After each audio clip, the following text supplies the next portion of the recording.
on passe de quelqu'un comme Nelson Mandela à Zuma aujourd'hui. Hein, c'est totalement, c'est terrible. C'est la décadence. Donc, la solution serait que nous prenions d'abord conscience. C'est-à-dire qu'il n'y a pas de transformation sans formation. C'est-à-dire qu'il n'y a pas de mission sans formation. Avant qu'on vous confie quelque chose, vous devez vous faire former. Les Africains doivent apprendre l'humilité d'apprendre. Nous n'acceptons pas être humbles. Nous ne voulons pas être humbles pour apprendre.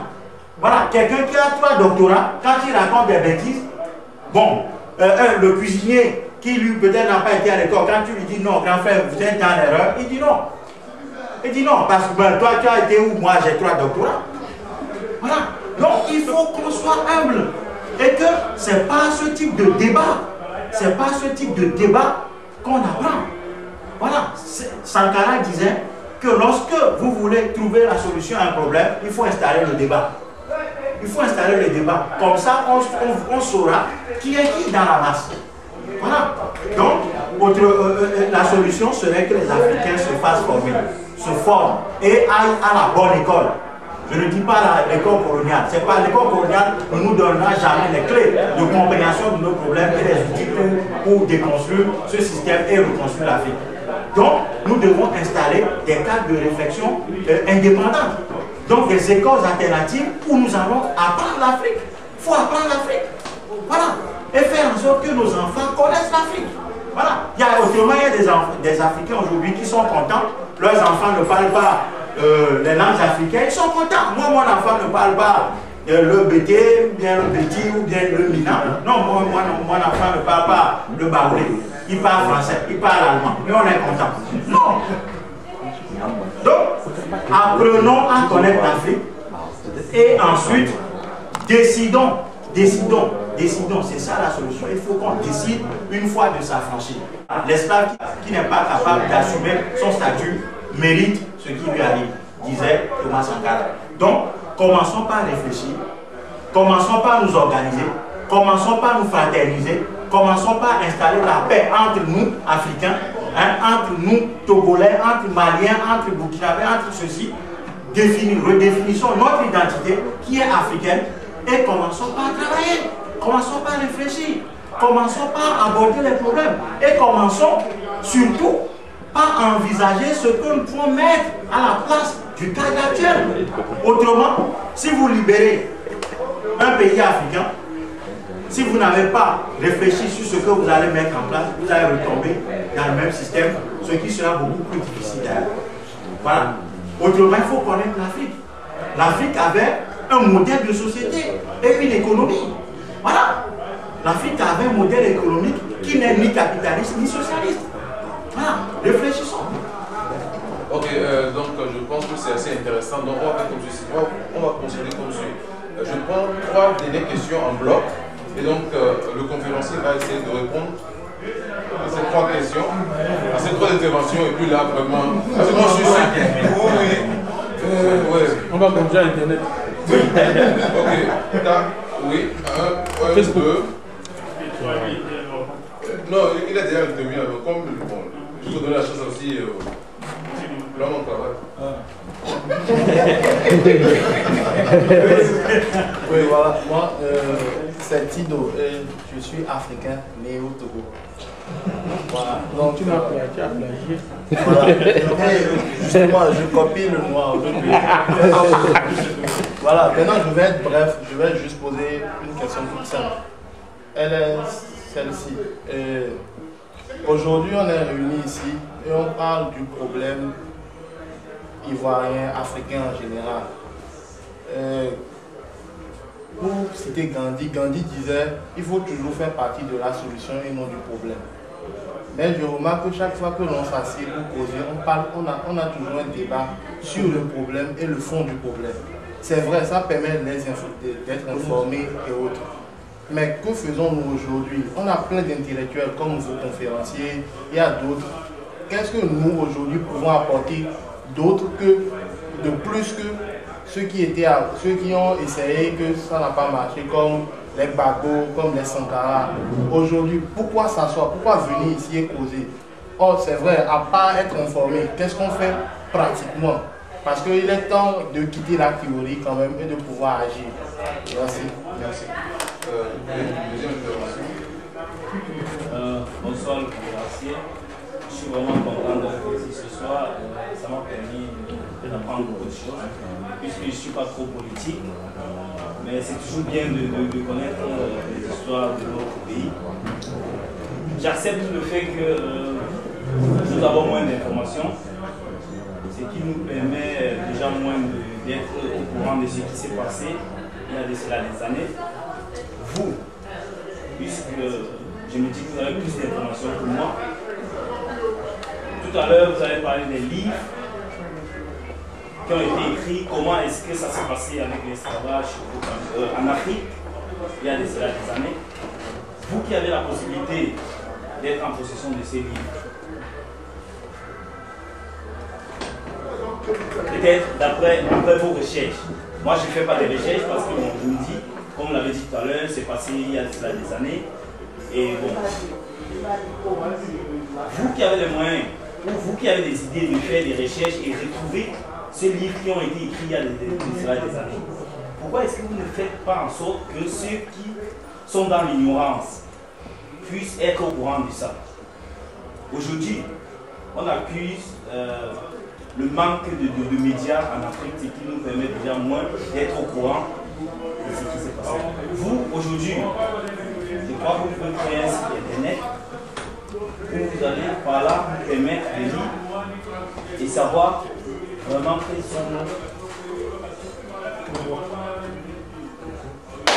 sont nos cultures. Qu'est-ce que c'est que l'Afrique? Qu'est-ce qui était l'Afrique? Et qu'est-ce que c'est que l'Afrique aujourd'hui? Je me rappelle il y a de cela une semaine, j'ai lu qu'il a sorti un livre. Dans ce livre, il dit comment est-ce qu'il a été attrapé. Aujourd'hui, France 24 nous dit comment ce sont les rebelles qui sont entrés chez lui, ils ont bombardé, ceci, cela. Mais lui, dans son livre, nous dit comment tout s'est passé. Comment la police française est entrée dans son domicile. Il n'y avait aucun caméraman africain, tous étaient des Européens, des Français. J'espère juste vous dire que bon, avec les moyens, vous pouvez nous faire savoir comment ça se passe avec tout ce qui s'est passé en Afrique il y a des années par les sites internet. Puisque peut-être les médias ne sont pas là pour nous informer, mais je crois que sur les sites internet, ce sera plus facile. Ok, merci. Deuxième intervention. Je m'appelle Léo Tonkalé, Camerounais, africain. Africain né au Cameroun. Merci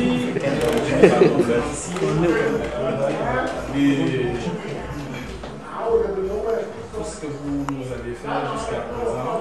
J'aimerais être très bref parce que je crois que les gens ont leur posé assez de questions qui touchaient presque ce que moi j'aurais bien voulu. Et j'aimerais poser une question qui sort un peu du cadre mais qui reste tout dans le cadre africain. Ma question va vers la monnaie. Il s'est dit avec insistance ces derniers jours qu'il risque d'avoir une nouvelle dévaluation du franc CFA. J'aimerais ici, comme vous êtes là, que vous essayez un peu, si vous avez plus, vous connaissez un peu plus que nous, vous pouvez un peu nous étayer là-dessus. Merci. Bon, merci. Okay. Thanks a lot. Yeah, actually, I will start with the question. You made a conclusion. The last conclusion was how are Africans going to liberate themselves? It was a very pertinent question because I've been reflecting on that and it makes me sleepless actually. Because actually we have to, as intellectuals, this is not a question about you, all of us, we are intellectuals at our level. Everyone has to be part of this team or has to be in this boat to get Africa out of this bondage. And secondly, I want to also reflect on this. It's a simple example. For example, in Bahrain,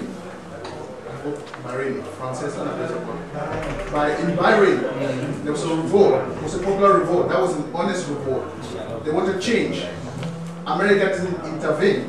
But the contrast, this double standard that we have to know that is going on, that's what Africans have to be conscious of. You know, in Bahrain was a legal revolt, they want to change, you know. Saudi Arabia sponsored, or sent its military to crush this revolt. But this double standard in Libya, in Benghazi, there was no problem. You know, actually it was a fiction which was portrayed to the world, and they crushed Gaddafi. Gaddafi is killed. Gaddafi is the past now. So, secondly, we have to reflect on this fact. Is democracy really what Africa needs to move ahead? Do we need another system? Because according to our culture, we have something like, we have a debate. If you look at our culture, we debate before taking a decision. A chief doesn't, he has a council, then he meets with the council, he talks. We have a democracy in our context. We have to copy one-to-one the European democracy. So that's what we Africans have to reflect on. Is it the European model which is good for us, or we have to develop a model which is good, or we copy the Chinese model, or we copy a mixture of both models? So that's what Africa needs. Africa needs, we need to have a rebellion in us. You have to be pissed off when you see your brother who is an asylum seeker being dragged and being pulled, being kicked to be sent back to Africa. You have to feel the pain like an African. You don't just have to sit behind and you feel, oh, it's my brother, what can I do? That's the problem with us. We don't have this pain in us, this desire that I want to change something in my own country. We feel very comfortable here in Europe. You have your Greece, you have your spinach, you eat, everything is okay. You don't care about your home. You know, so that's the thing. This you have what we call a victim mindset. We Africans have a victim mindset that we have been victimized for about 200 years unconsciously or consciously. You don't even know that you're a victim of the situation. You always put yourself like, I am a victim, what can I do? That's the situation. I cannot liberate myself. So we have the opportunity to come to Europe. We have seen things. This superiority complex that a white has to us, this barrier is not there. So that's why you should do things differently. There has to be a start in us to revolt. If not, the bondage is going to continue for who knows? Okay.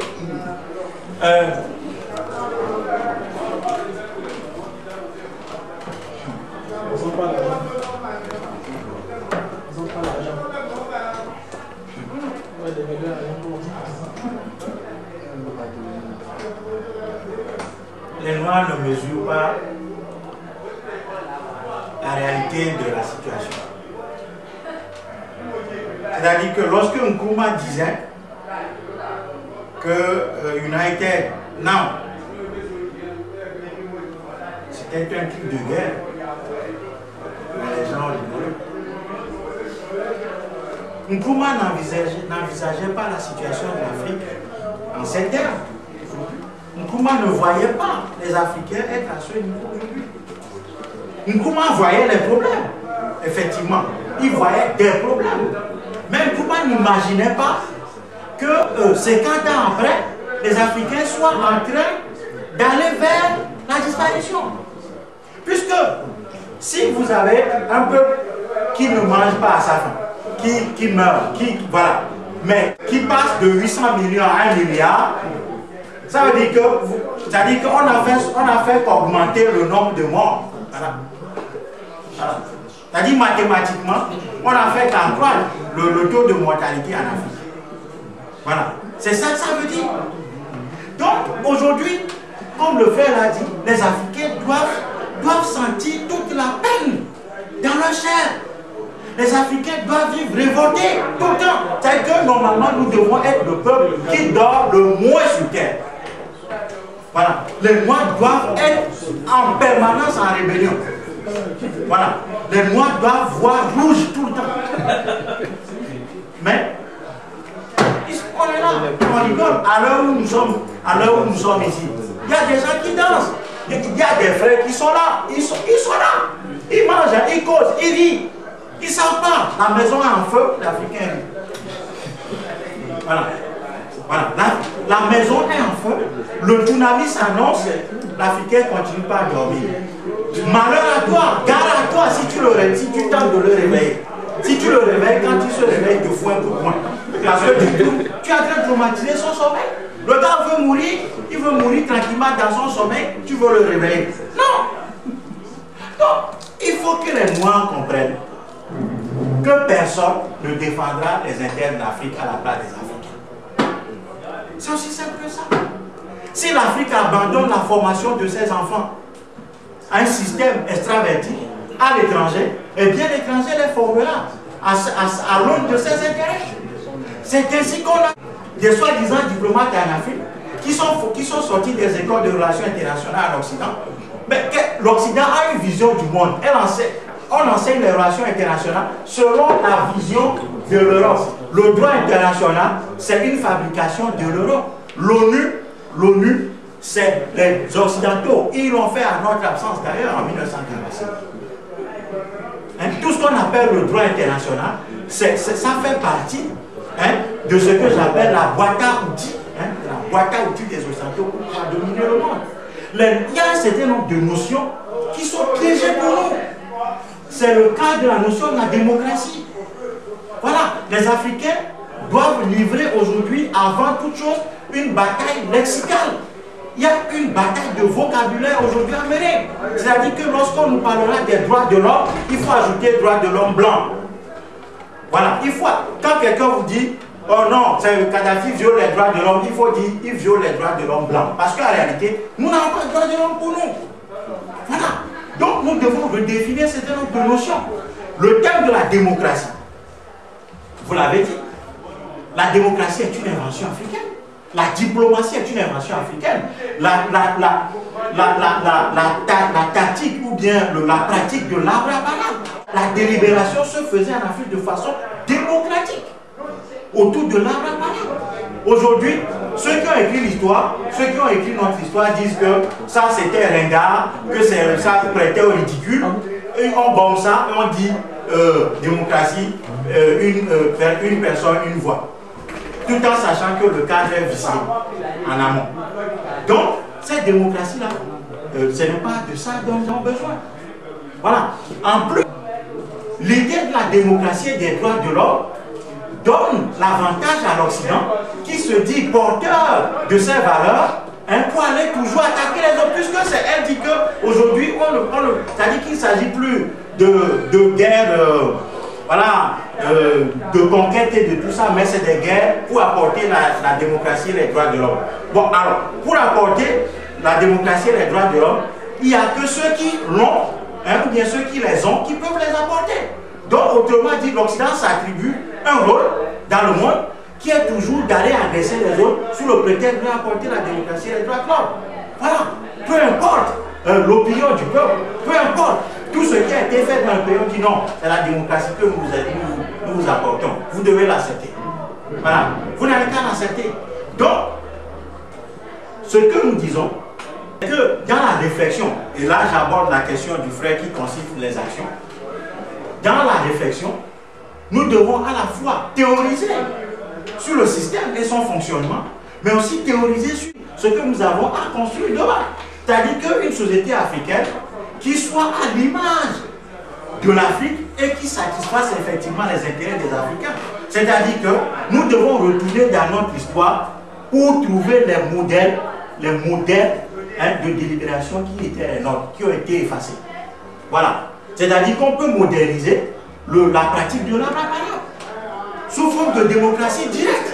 C'est-à-dire qu'une démocratie, en quelque sorte, un État en quelque sorte décentralisé, avec des pouvoirs de délibération de façon locale, dans toutes les localités. Ça, c'est une pratique de l'arbre à banane que nous devons moderniser. Voilà, donc il faut que l'Afrique recouvre ce qu'on appelle la mémoire historique. Voilà, il faut qu'on retisse le lien entre nous et l'Afrique des profondeurs, l'Afrique qui nous est inconnue aujourd'hui. C'est à partir de là que nous pourrons faire la renaissance de l'Afrique. Voilà, sans cela, nous ne pouvons pas, l'Afrique ne se développera pas en allant copier le modèle qui ne sont pas les siens. Voilà. Bon, la diffusion des informations, effectivement, ça fait partie des actions qu'il faut mener. Et je pense que cette action menée, je précise que je ne suis pas un intellectuel. Le terme intellectuel même en Afrique est un terme qui est renversé aussi. C'est-à-dire que, comme je disais tout à l'heure, qu'il y a une bataille lexicale à mener. La bataille lexicale, c'est simplement qu'il faut savoir utiliser un certain nombre de mots. Voilà. Les intellectuels en Afrique, c'est quoi? Ce sont ceux qui sont pervertis par l'école coloniale. C'est eux qu'on présente comme des intellectuels. Ce n'est pas un renversement de valeur. Les intellectuels et les élites d'un pays, en réalité, ce sont ceux qui connaissent l'histoire de ce pays, connaissent les problèmes que ce peuple a et imaginent les solutions en fonction de la connaissance du milieu. Quand on définit l'intellectuel de cette façon, on voit que les intellectuels en Afrique, ce ne sont pas ceux qui ont fréquenté l'école des Occidentaux, mais ce sont les vieux du village qui, quand ils n'en peuvent plus, ils boivent du soradi, ou bien ils boivent du tukutu, ou bien ils boivent du doro, ou je ne sais pas quoi, et ils sont fatigués. C'est là l'Afrique, c'est là les intellectuels en Afrique. Parce que ces gens-là connaissent l'Afrique, ils connaissent les problèmes, hein, et ils sont toujours en harmonie avec la société africaine. Mais qu'est-ce qu'on fait? Puisque le système colonial fonctionne par renversement de valeur, on va toujours dire que ces gens-là ne valent rien, que c'est des salauds. Bon, on ne va même pas les voir pour apprendre. Et donc, nous devons refonder l'Afrique. Refonder l'Afrique en commençant par réfléchir sur notre situation, sur notre état, dire que nous sommes encore une fois en colonisation et que nous sommes des esclaves. On nous a simplement ôté les chaînes des pieds, hein, pour nous enchaîner la tête. Voilà. Et donc, si nous nous définissons comme ça, ça veut dire qu'il y a...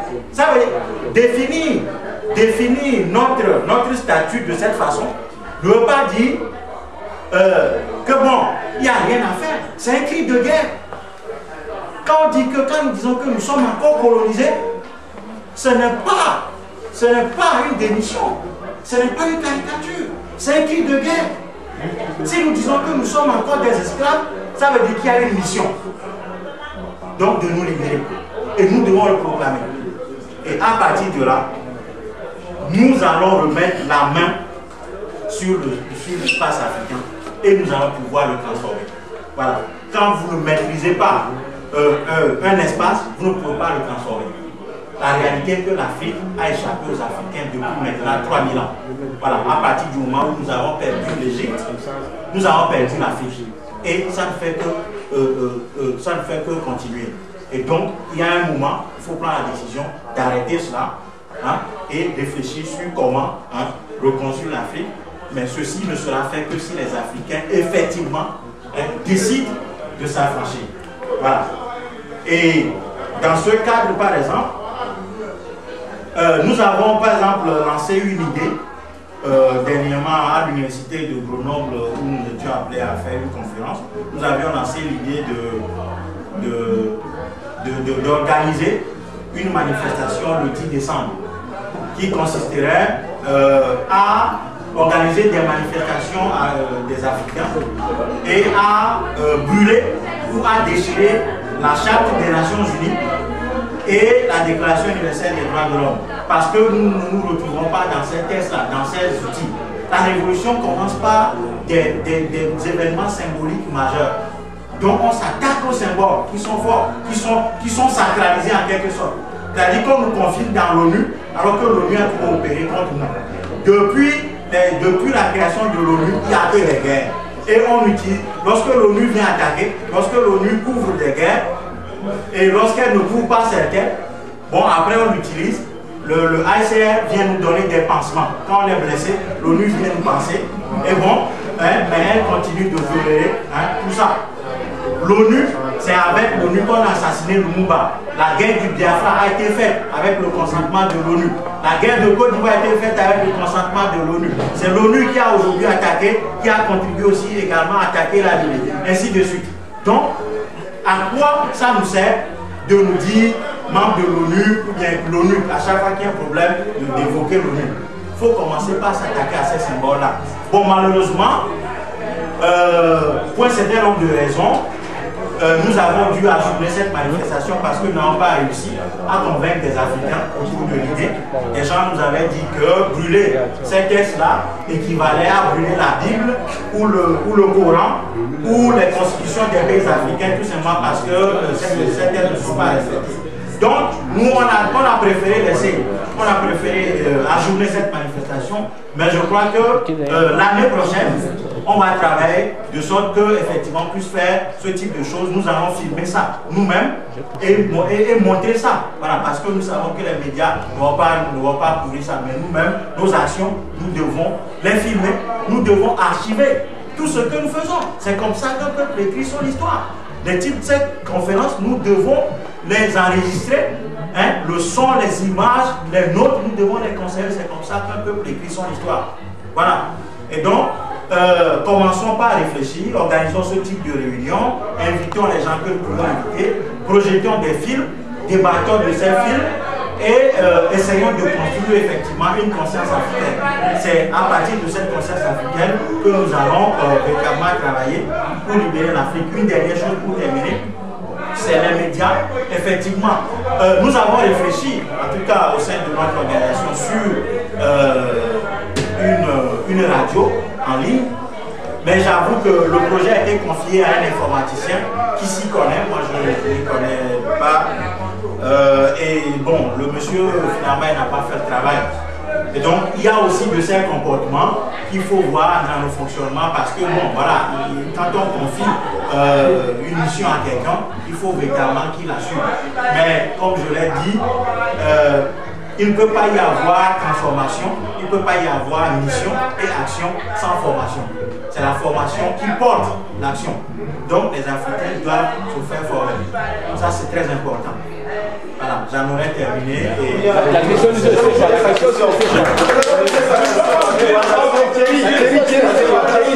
vous avez dit l'Afrique avait son arme de destruction massive. En fait, l'évaluation.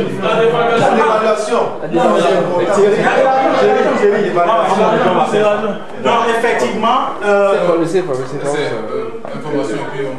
Oui, effectivement, il y a en cours des tractations effectivement pour d'évaluer le franc CFA. Tout récemment, il y a eu déjà 2 réunions des ministres des Finances de la zone CFA qui ont été convoqués en France. Et donc, actuellement, la France est en train de réfléchir, vu la crise, sur le franc CFA. Bon, enfin, sur une dévaluation. Et là, il y a une lecture à faire. C'est-à-dire que on avait reproché un certain nombre de connivences de Laurent Gbagbo avec la France. Donc, autrement dit, Laurent Gbagbo n'était pas si anti-français que ça, puisqu'il y avait des entreprises françaises qui opéraient tout en Côte d'Ivoire. Il y avait les gens du Parti socialiste qui le visitaient, bon, tout ça. Donc, finalement, on n'aurait pas renversé Laurent Gbagbo pour le fait qu'il serait anti-français.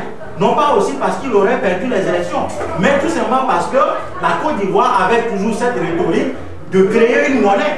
C'est-à-dire que si jamais le franc CFA venait à être encore une fois revu à la baisse et tout ça, la Côte d'Ivoire envisagerait de créer sa monnaie. Donc la France a anticipé, éviter que au cas où la dévaluation serait une réalité, qu'il n'y ait pas de réaction de la part, par exemple, de la Côte d'Ivoire. Et donc on va muter Laurent Gbagbo pour mettre quelqu'un qui serait plus favorable à la dévaluation, qui est Alassane Ouattara. Donc, voilà, donc il y a cette lecture qu'il faut faire. Maintenant, pour les armes, j'ai dit que lorsque nous allons reconstruire l'Afrique, nous devons la doter des armes de destruction massive. C'est-à-dire que ce sont ces armes qui vont permettre à l'Afrique, ce sont ces armes qui vont permettre à l'Afrique de ne plus retomber dans la domination et la défaite. Voilà. C'est-à-dire qu'aujourd'hui, tous les pays qui sont armés, ce sont des pays qui sont protégés. Voilà. Voilà. Ok, donc nous remercions le conférencier pour sa brillante intervention. Et donc, à titre d'info, le film qui a été projeté est disponible, il faut seulement prendre attache avec nous pour l'avoir. Secondo, nous avons aussi, comme nous sommes dans le cadre panafricain, nous avons pensé aussi au mets africain. Donc, en ce sens, on a concocté un buffet qui est naturellement gratuit, et seulement au cas où ce sera la consommation qui serait payante. En plus de ça, comme vous l'avez remarqué, nous sommes en face de grands défis et on ne peut faire face aux défis sans vraiment mettre la main à la poche. Donc, pour ce faire, nous avons opté pour l'option contribution volontaire. Donc, on vous demanderait pour les bonnes volontés naturellement de prendre attache avec notre trésorier qui est l'homme en lunettes. Voilà, l'homme à lunettes. Voilà.